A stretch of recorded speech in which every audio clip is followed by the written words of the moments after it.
Salut à tous, bienvenue dans le régime des actifs. On va pas taper dans les mains, on va pas faire de claquement de mains parce que ça va pas être bon pour le son. Et pour commencer, comment vas-tu Maurice? Salut Robert, écoute, c'est la pleine forme. Je suis heureux de vous retrouver pour ce deuxième épisode du régime des actifs. Et je te propose, cher ami, de débuter l'émission par une première rubrique qui est l'expression du jour.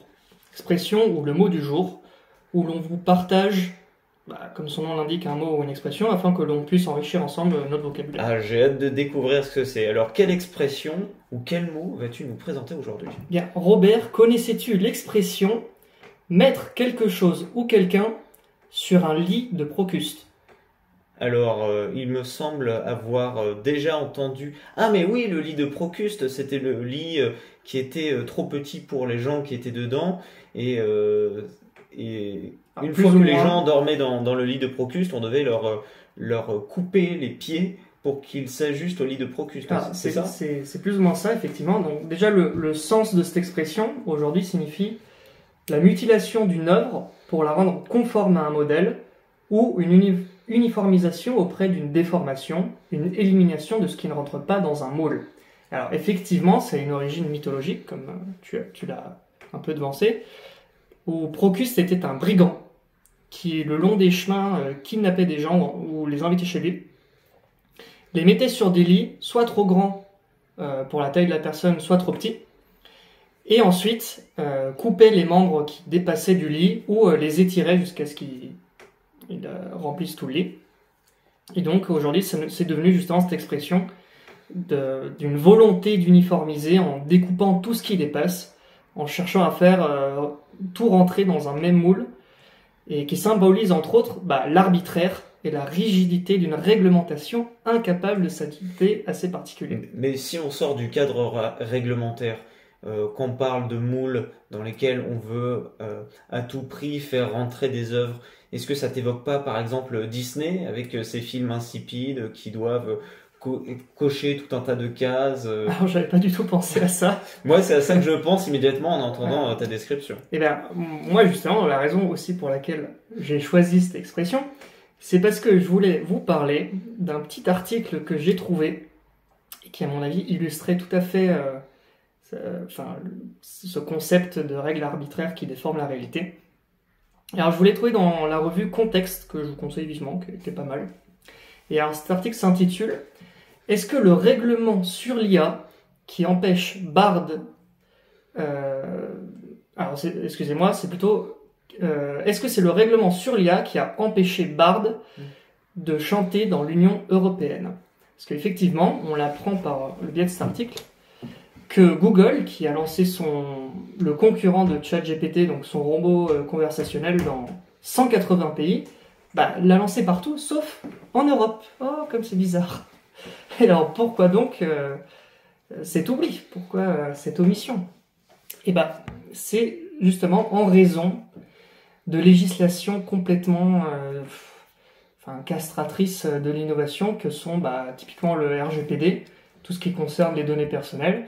Et bientôt... Est-ce que tu pourrais juste rappeler pour les gens qui ne seraient pas très au fait de ce qui se passe, de ce qu'est le RGPD Oui, tout à fait. J'y venais en fait. Parce que vous avez en l'occurrence deux réglementations qui ont freiné justement l'arrivée qui ont pas freiné, mais juste Google n'a pas pris le risque de le lancer tout de suite. Et c'est le RGPD d'un côté, et bientôt l'IA Act, qui est un autre projet de règlement, qui si la mémoire est bonne, n'est pas encore sorti, mais ça ne saurait tarder. Alors, si vous voulez, le RGPD, en fait, c'est un règlement qui vient réglementer tout ce qui concerne la collecte, l'enregistrement, le traitement, le transfert des données personnelles des Européens. Et c'est notamment sur le fondement de cette réglementation que la CNIL italienne, donc l'autorité de contrôle, chaque pays a son autorité de contrôle qui vise à appliquer cette législation, est venu bloquer ChatGPT il y a quelques mois de ça, parce que justement il suspectait que cet outil ne respectait pas cette réglementation. Et d'ailleurs, entre-temps, les Italiens qui étaient quand même, comme nous, accros à ChatGPT, qui trouvaient cet outil bien pratique, avait sorti, publié une solution alternative qui s'appelait Pizza GPT Pizza et qui ne risquait pas de stocker les données des utilisateurs. Bah ouais, justement, c'est bien ça le problème. Et alors, il s'avère qu'en faisant mes petites recherches, je vous ai trouvé un autre article que je vais pas vous lire, mais je vous renvoie vers lui, d'un site qui s'appelle Center for Data Innovation.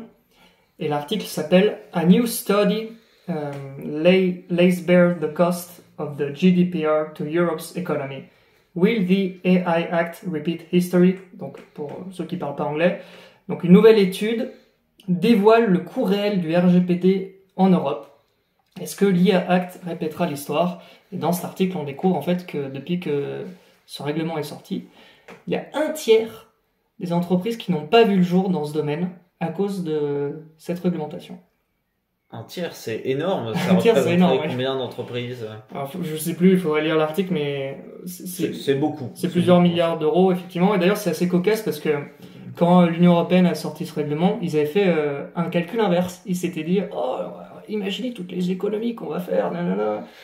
Je sais pas sur quel fondement d'ailleurs ils ont sorti des chiffres ahurissants, mais au final, évidemment, c'est l'inverse qui se réalise. Mais ça peut partir aussi de l'idée que entretenir un flou juridique sur des nouvelles technologies, donc là en l'occurrence c'est l'IA, mais on pourrait faire un parallèle avec toutes les technologies de la blockchain et des crypto-monnaies. Les flous juridiques, ça peut être des choses aussi qui sont considérées comme des points bloquants pour les investisseurs, parce que tant qu'on n'a pas un cadre légal qui est clair sur ce qu'on va faire des données, par exemple, il peut y avoir le risque qu'une législation très sévère arrive tardivement et flingue une entreprise, un peu comme on a eu YouTube il y a quelques années qui s'est fait atomiser par des procès et qui a dû se faire racheter par Google parce qu'ils n'étaient pas en mesure de payer les frais des procès sur les droits d'auteur. D'ailleurs, souvent les sanctions associées à ces réglementations ou législations sont très sévères, très lourdes. Ça se compte en plusieurs millions d'euros. Parfois, alors non pas dans le RGPD, mais tout ce qui concerne la concurrence. Parfois, vous avez eu des sanctions qui s'estiment à plusieurs milliards. Alors, je crois que Google a déjà été condamné à plusieurs milliards. Et alors, c'est assez marrant parce que souvent, quand vous avez une instance de jugement où l'entreprise va contester soit la procédure de sanction, soit la sanction elle-même, vous avez beaucoup de commentateurs qui font des pronostics sur le montant de la sanction.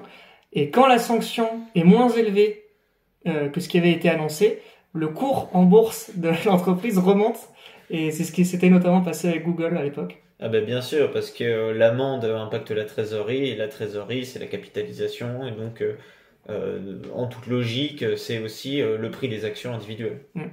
Et alors, si ça peut vous intéresser, à l'origine du RGPD, on retrouve le fameux scandale Cambridge Analytica. Alors pour ceux qui s'en souviennent, c'était justement les républicains aux États-Unis lors de la campagne de Trump qui avaient fait appel à cette entreprise spécialisée dans la donnée et les données personnelles et qui en fait avait réussi à trouver un algorithme pour cibler avec des publicités politiques des électeurs américains qui hésitaient encore à franchir le pas et à voter pour les républicains, et ils avaient estimé justement que grâce aux prestations de cette société, ils avaient réussi à libérer une masse d'électeurs. D'où cette idée qui trotte encore aujourd'hui que Facebook est un havre républicain qui a promu Trump depuis le début. Mais moi, ce que je trouve assez pathétique, c'est que justement, si ça avait été l'inverse, un monde où en fait c'était les démocrates qui s'étaient servis de ce moyen-là, il n'y aurait pas eu de scandale du tout. Et on n'aurait jamais connu toutes ces législations. D'ailleurs, sans parler forcément d'usage par Facebook, mais lors de la campagne de Barack Obama, il y avait des formes de mapping, de cartographie des quartiers aux États-Unis très poussées qui avaient été faites pour essayer de voir là où il y avait de l'abstention, là où les gens étaient plutôt susceptibles de voter un tel ou un tel, et les équipes de Barack Obama s'étaient déployées de manière très efficace pour cibler les populations et les inciter à voter Barack Obama. Après, concrètement, moi je serais incapable de vous dire si justement moralement c'est répréhensible ou pas. J'avoue que les personnes sont libres de voter pour qui elles veulent et à mon avis, c'est pas une publicité qui forcément a poussé les gens à franchir le pas. Donc, Et d'ailleurs, on va remarquer que sur les réseaux sociaux, si on prend l'exemple français, on va avoir certaines opinions politiques qui vont être plus représentées que d'autres, hein. Quand on parle de Facebook, de Twitter, de YouTube, etc., on va retrouver une surreprésentation de tout ce qui va être plutôt droite dure ou gauche dure, alors qu'à l'opposé, on va avoir sur les médias plutôt traditionnels, la radio, la télévision, des partis un peu plus classiques, un peu plus centristes, etc.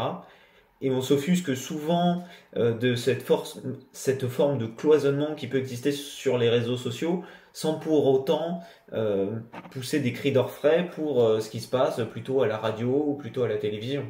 eh bien, alors j'en profite maintenant, vu qu'on on a déjà mis le pied à l'étrier en parlant d'intelligence artificielle, passer à la deuxième rubrique. Donc je te laisse l'annoncer. Alors, la rubrique du jour, c'est augmenter sa productivité avec ChatGPT. Parce que nos pauvres Italiens, quand ils n'avaient pas de ChatGPT, pendant un moment, ils utilisaient PizzaGPT. Et qu'est-ce que ça montre? Ça montre qu'ils trouvent que c'est quand même vachement utile, ChatGPT. Alors, aujourd'hui, le but de cette rubrique, c'est de discuter et d'essayer de réfléchir à la façon dont nous, individuellement, on peut augmenter notre productivité via ChatGPT, aussi parler peut-être des limites qu'il peut y avoir. Et donc je te laisse commencer, Maurice. Est-ce que tu as quelques anecdotes à nous raconter d'utilisation de ChatGPT? Oui, tout à fait. Alors après, moi j'ai un usage de ChatGPT Geppetto. qui est assez limité. Mon métier n'étant pas un métier de scientifique et de sciences dures, mais de la science du droit. Donc c'est une science plutôt écrite et comment dirais-je, littéraire. Et du coup, ChatGPT, je m'en sers principalement pour rédiger mes courriels, notamment mes courriels en anglais, quand il faut que j'écrive à des clients ou quand j'envoie des mises en demeure. C'est plutôt pratique, c'est instantanément. Plus d'une fois, ça m'a fait bénéficier d'un gain de temps considérable. Mais sinon, à part ça, alors j'ai déjà fait le test en fait, si vous voulez, pour essayer de rédiger des actes juridiques avec.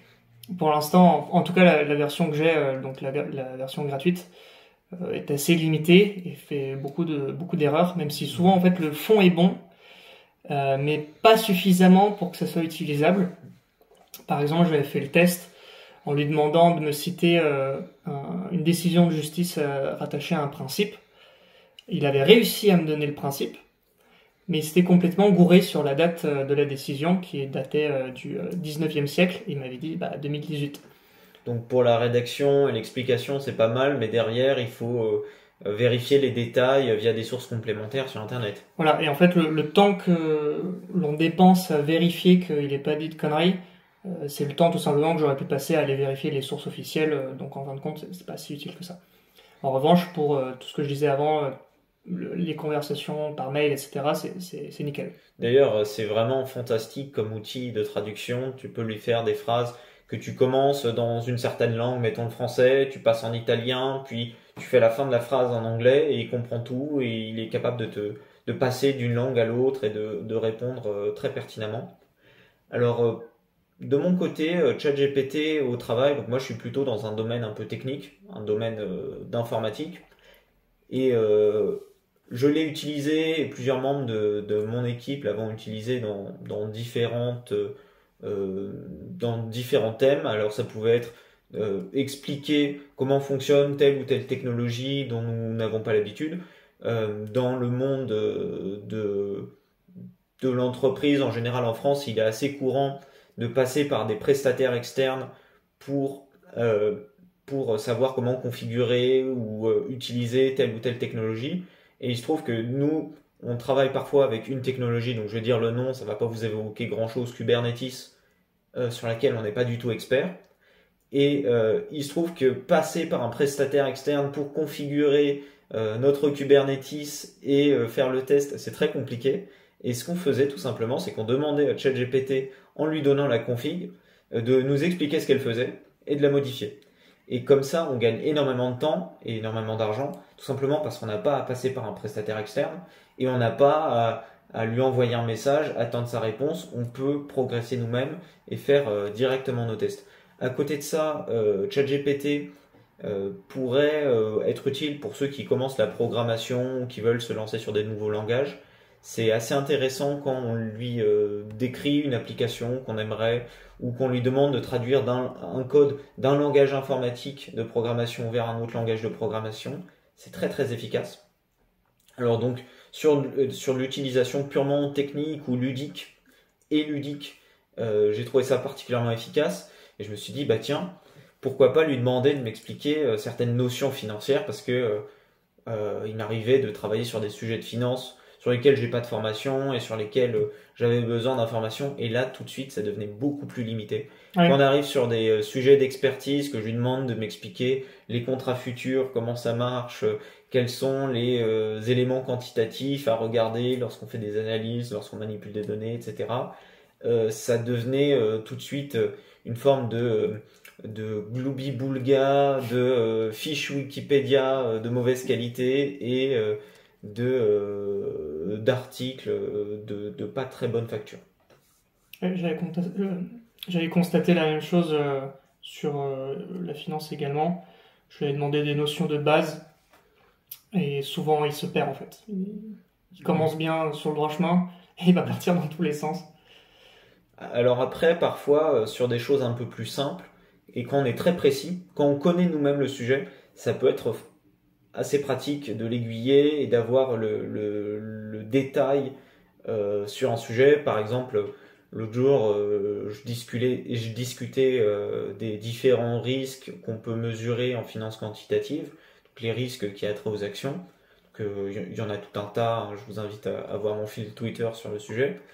Et ce qu'il y a de bien, c'est quand on connaît un peu le sujet, on est en mesure de voir quand ChatGPT commet une imprécision ou en revanche dit quelque chose auquel on n'avait pas pensé. Il peut citer des études, même si sur les dates, etc., faut toujours être un peu précis.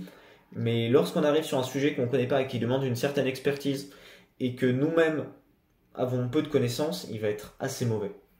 Alors, je crois avoir lu récemment que la dernière version de ChatGPT était désormais connectée à Internet vis-à-vis de la recherche de ses sources et des bases de données. Du coup, je pense que ça ouvre ça sera à la fois bénéfique et à la fois un désavantage parce que désormais, il sera exposé à des sources qui sont pas forcément fiables. Et je sais pas trop comment ça va marcher de ce point de vue-là. En revanche, pour revenir un peu à la façon dont ça pourrait servir, en tout cas dans mon domaine professionnel, le jour où il sera connecté aux vraies sources juridiques, comme la revue Dalloz, LexisNexis, LexBase, Doctrine, etc., qui sont toutes les bases qu'un juriste va consulter au quotidien pour trouver ce que la doctrine dit, trouver le fondement d'un arrêt ou des fiches issues de manuels, ou même consulter des manuels. Vous avez ça sur Dalloz Librairie, où vous avez carrément tous les manuels qui sont en PDF sur cette base de données. Le jour où ils arriveront en fait à débloquer tous les problèmes de propriété intellectuelle qui sont liés à l'utilisation des bases de données, parce que souvent c'est un peu ce qu'on voit en ce moment dans l'actualité où ces intelligences artificielles sont grandement critiquées parce qu'ils ont pompé plein de bases de données. On peut parler par exemple de Stable Diffusion pour lesquelles les banques d'images, on retrouve les watermarks des images dans certaines photos produites par certaines versions. Tu vas lui demander de générer un bonhomme et le bonhomme il aura une watermark sur le front. Mais c'est la même chose. Enfin, il faut savoir que les bases de données sont protégées par la propriété intellectuelle. C'est toute une branche assez particulière. Même si vous avez aussi des bases open source qui sont libres de droit. Bon, alors ça nous fait sortir du sujet, mais c'est intéressant comme mutation qu'on va pouvoir observer dans le marché de la data, parce que tout à coup, tu as tout un tas d'entreprises qui vont mettre à disposition leurs données à Google, à Microsoft et aux concurrents qui arriveront et qui vont pouvoir monnayer très cher ces données. Donc je pense à Reddit, je pense à Facebook notamment, tous les réseaux sociaux, Twitter, ça sera toute une question de monétisation effectivement, et justement Pour l'exemple que je donnais des bases de données juridiques, il y a un jour, tôt ou tard, où justement ils vont signer des accords et les IA vont pouvoir plonger dedans. Et là, ça sera réellement intéressant. Typiquement, imaginons que moi, j'ai un client qui vient me voir. Je prends un exemple que j'ai pu traiter récemment. C'était une compagnie de croisière qui voulait lancer des croisières cet été. Et il voulait savoir s'il pouvait se servir d'une musique qui est le boléro de Ravel à bord du bateau pour accueillir les passagers, pour annoncer le navire dans le port, etc. Et en l'occurrence, j'ai dû faire une petite recherche pour savoir justement quelles étaient les conditions pour se servir d'une œuvre musicale, s'il fallait payer une redevance à la SACEM, qui est l'organisme qui gère tout ça. Et ça m'a pris plusieurs heures pour lire d'abord un manuel de propriété intellectuelle, ensuite la jurisprudence autour de l'utilisation du boléro, qui, figurez-vous, a fait l'objet d'une saga juridique. Bref, tout ça m'a pris plusieurs heures, et j'ose espérer que demain, en un clic, je pose littéralement la même question à l'IA. Salut ChatGPT, quid de l'utilisation du boléro sur un bateau? Et instantanément, il lui-même fait le travail à ma place en me donnant la réponse. Et ce jour-là, cher ami, je serai au chômage. Alors tu seras au chômage ou alors tu auras automatisé une partie de ton travail et tu seras un directeur de juriste spécialisé en prompt ChatGPT. Ouais, tout dépendra effectivement des qualités requises en termes de promptage.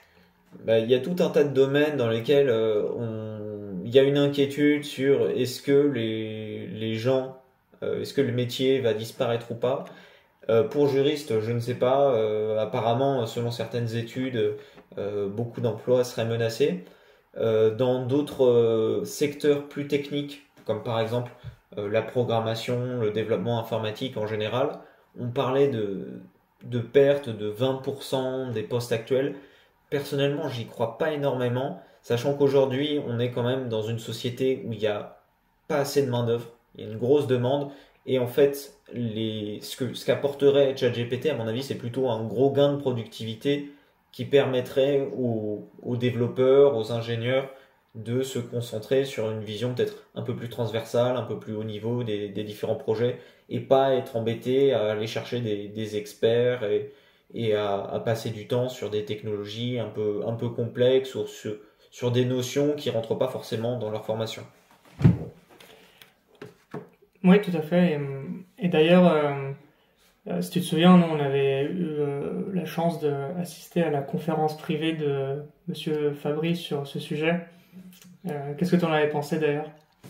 Alors, pour contextualiser, cette conférence, c'était une conférence qui était donnée sur le thème du futur du marché du travail. Donc on parlait, il était évoqué notamment les problématiques sur la mutation du salariat, sur la mutation aussi du statut d'entrepreneur, sur ce que ça devait avoir comme impact sur la législation, sur la fiscalité, etc.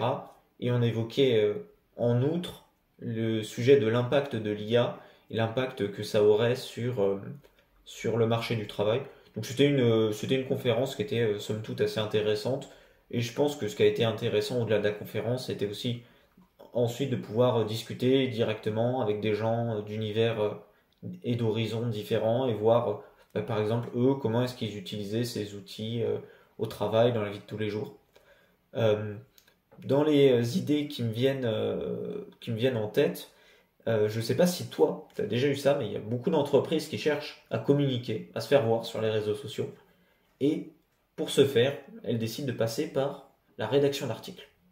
Le copywriting? Le copywriting. Tout à fait, avec mon bel accent. Et oui. Et moi, je l'ai déjà fait, écrire des articles comme ça, où j'écrivais une paraphrase énorme pour parler d'un événement à la con et toucher une logorée corporate. C'est ça, une logorée corporate pour toucher quelques centaines d'euros sur un événement quelconque. Et bien avec ChatGPT, qu'est-ce qui va se passer? Les entreprises vont-elles se spécialiser? Mais elles le font déjà. Moi, j'ai un cher ami justement dont c'est le métier. c'est le marketing B2B, donc entre professionnels, et en passant principalement par le réseau LinkedIn. Et il m'avouait sans aucune honte que justement il avait des gains de productivité immenses, parce que à devoir rédiger des articles pour les 300 clients qu'il est censé gérer par mois, justement il déléguait la structure de l'article à l'IA et repassait ensuite dessus pour un peu la peaufiner. Et comme ça justement en fait chacun de ses clients pouvait produire des articles et en parallèle il pouvait concentrer le plus quart de son temps à gérer d'autres aspects de leur campagne publicitaire. Très bien, c'est le bon plan du jour. Les gars, comme ça, si vous voulez vous lancer dans une activité de copywriting ou un side business, ou si votre boîte offre des primes pour des articles, etc., ChatGPT, c'est un bon plan. Mais vous le saviez déjà sûrement. Alors on va en profiter pour faire une petite pause musicale et on se retrouve tout de suite après. L'ombre des oiseaux caressait sa peau, elle bronzait au lait de coco. L'ombre des oiseaux caressait sa peau, elle bronzait au lait de coco.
donne une envie d'être sur le bord de plage, sous le soleil brûlant de la Grande Narbonne, en train de déguster un délicieux cocktail au lait de coco. En train de bronzer même au lait de coco. On repasse tout de suite sur notre troisième et dernière rubrique, la rubrique du doigt mouillé, dans laquelle on va analyser soit un secteur, soit des entreprises en particulier, ou une entreprise, pour essayer de déterminer un peu ce qu'elle vaut et si justement ça vaut la peine de miser un petit billet dessus.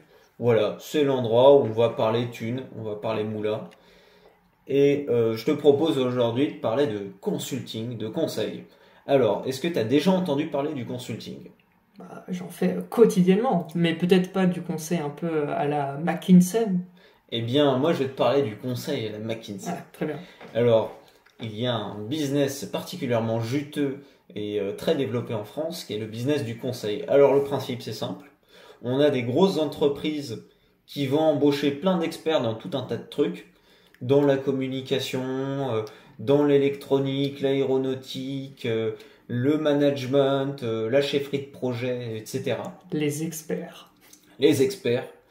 Et ces gens vont être envoyés dans des entreprises, en veux-tu, en voilà, pour remplir des missions spontanées. Alors, ces gens qu'on envoie, ça peut être des gens spécialité PowerPoint ou Excel, comme ça peut être une forme de salariat déguisé avec des devs ou des techniciens de pointe qui vont travailler à fond sur un sujet. Donc, l'idée, c'est que ça permet à des entreprises de répondre à un besoin ponctuel. Par exemple, très bien, on a besoin que vous nous parliez d'un sujet en particulier, ou que vous nous aidiez à faire la transition d'un vieux système vers un nouveau. Comme ça peut être une façon de trouver l'espèce de main-d'œuvre ponctuelle qu'on n'a pas à prendre en CDI et pour laquelle on sait que on n'aura pas, on n'y sera pas, comment dire, on n'y sera pas attaché ad vitam aeternam comme on l'est dans le cadre d'un CDI, parce que le consultant, grosso modo, on va le renouveler tous les 3 mois ou tous les 6 mois, et une mission, ça va durer de 2 à 3 ans. Et au pire, si on a vraiment besoin de lui, on l'embauche dans le dos de sa boîte de conseil. Oui, effectivement, c'est justement quand vous avez un besoin à combler dans une entreprise qui ne nécessite pas spécialement une embauche derrière, qui est plutôt contraignante, parce qu'effectivement, vous avez le droit du travail qui va venir encadrer tout ça, surtout si c'est un CDI, c'est encore pire. Et là, vous avez toute cette nébuleuse justement de ces entreprises. Alors, toi, tu vas nous parler conseil, mais souvent, en fait, ces missions peuvent aussi être réalisées par des cabinets d'avocats ou des cabinets d'audit, des experts comptables. Et c'est des entreprises qui se ressemblent beaucoup, mais elles n'ont pas toujours la même taille, ni le même impact. Et nous, toi, tu vas vraiment nous parler du côté conseil 100%. Alors moi, ce que j'ai fait, du coup, c'est que je veux faire une petite analyse financière de différentes boîtes de conseil. Donc ce que j'ai fait, c'est que j'ai listé tout un tas d'entreprises cotées en bourse françaises, parce que les boîtes du conseil, si on allait dans l'échelle internationale, il y en a encore plus. Et l'idée, c'est de comparer et de voir quelques noms qui émergent. Alors, je ne vous parlerai pas de Sélection 30 ou Solution 30, car cette entreprise-là a été connue pour trafiquer ses comptes. Donc, j'ai décidé de l'exclure de la comparaison.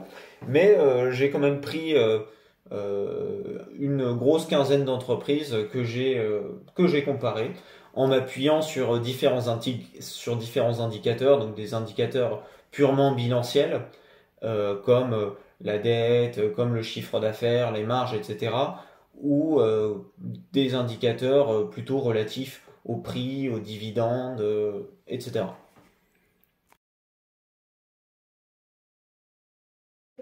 Juste pour continuer, donc les entreprises que tu viens de présenter, elles sont 100% françaises. Elles sont 100% françaises, elles sont cotées à la Bourse de Paris, vous pourrez les ajouter dans un PEA, etc. Donc pas d'entreprise non cotée. Vraiment, on reste que sur des entreprises publiques. D'ailleurs, si vous nous demandez sur Twitter, on pourra vous balancer les tickers. Donc plutôt que lister les caractéristiques de chacune des entreprises, j'aurais aimé vous parler de manière générale du ressenti sur le domaine, de ce qui ressort de l'analyse. Donc ce qui ressort, c'est que c'est quand même globalement un secteur qui est pas mal en croissance. Quand je parle en croissance, je parle de la croissance du chiffre d'affaires. Sur les 5 dernières années, en moyenne, on parle d'une hausse de 42% du chiffre d'affaires, ce qui est pas mal. À côté de ça, les cours n'ont pas suivi forcément autant. On parle plutôt d'une hausse de 16% du cours. Et globalement, c'est des entreprises qui sont faiblement endettées, qui sont rarement endettées, qui sont quasiment tout le temps en croissance, malgré quelques exceptions un peu décevantes. et c'est des entreprises qui ont des marges convenables, qui sont aux alentours de 6,6%. Donc pourquoi les marges ça compte et pourquoi le niveau de dette ça compte, c'est tout simplement qu'on arrive dans des environnements financiers un peu incertains, où on a des hausses des taux, etc. Et que des entreprises comme les banques, par exemple, qui sont assez friandes d'habitude de consultants, commencent à resserrer les budgets, ben on a plutôt envie d'investir dans des entreprises solides qui pourront rogner sur leurs marges et qui auront de la trésorerie. Alors, en ce qui concerne ces entreprises, alors j'ai regardé plusieurs indicateurs. J'ai regardé par exemple le retour sur capitaux propres. Donc le retour sur capitaux propres, pour ceux qui ne sauraient pas, c'est tout simplement le ratio entre le chiffre d'affaires net et les actifs, les capitaux propres possédés par la boîte. Et en général, on estime que au-delà de 10%, c'est plutôt qu'on a affaire à des business rentables. En dessous, il faudrait plutôt s'en méfier. Et en l'occurrence, dans le conseil, on est sur des retours sur capitaux propres qui sont plutôt aux alentours de 15%, ce qui est assez positif. À côté de ça, en ce qui concerne le PER, donc le PER qui est grosso modo un indicateur qui nous dit si une entreprise est valorisée par rapport à son chiffre d'affaires ou sous-valorisée, eh bien on est sur un PER de 15, donc on est dans la moyenne des entreprises européennes. On est très loin des 40 de PER de Microsoft ou des 30 de PER de L'Oréal. Donc c'est un domaine où les boîtes sont pas trop chères. PER qui signifie? Qui signifie Price Earning Ratio. Donc grosso modo, quand vous avez un PER de 15, c'est se dire que pour 1 euro gagné par la boîte, toi il faut que tu mettes 15 euros. C'est ça.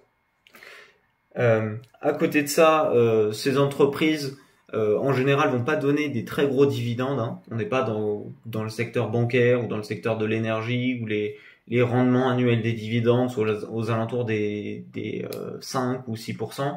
Là, on est sur des ratios qui sont quand même assez faibles, sur du 1,5%. Donc, on reste à peu près dans la moyenne de ce qui se fait sur les actions en général, que ce soit européennes ou américaines. Et du coup, un secteur qui est plutôt en bonne santé. Et du coup, je vais pouvoir vous donner quelques entreprises qui sont sorties du lot. On commence par Alten. Donc Alten, qui est peut-être la deuxième plus grosse entreprise de conseil de France, qui est une entreprise que je ne connaissais pas parce qu'en général, les noms qui ressortent, c'est plutôt Soprasteria, Capgemini. Donc il y a peut-être un biais sectoriel dans ce que moi je connais. Eh bien, Alten, qui a des marges qui sont de l'ordre de 12%, donc on est au-dessus de la moyenne. À côté de ça, qui a des retours sur capitaux propres qui sont très beaux aussi, 18%, et qui a des marges, qui a une croissance de son chiffre d'affaires sur 5 ans qui est de 91%. Je ne sais pas si vous vous rendez compte, 91%, c'est quasiment comme s'ils avaient doublé. Et à côté de ça, ils ont un PER qui est à 17,6, donc c'est un peu au-dessus de la moyenne des PER de ces entreprises-là, mais c'est clairement pas déconnant. En général, on considère qu'un PER, ça commence à être cher au-dessus de 25 ou de 30. Ceci n'est pas un conseil en investissement. Mais ce secteur, nous avons dit, il est juteux, mais il y a aussi des gros perdants. Donc je vous parlais de Solution 30 qui trafiquait ses comptes et que j'ai pas étudié. Mais à côté de ça, on a Atos. Atos qui a fait parler d'elle à plusieurs reprises dans les médias. Et Atos qui réussit l'exploit dans ce domaine concurrentiel mais très rentable du conseil à avoir des marges négatives, à avoir une croissance du chiffre d'affaires sur 5 ans qui a baissé de 7%.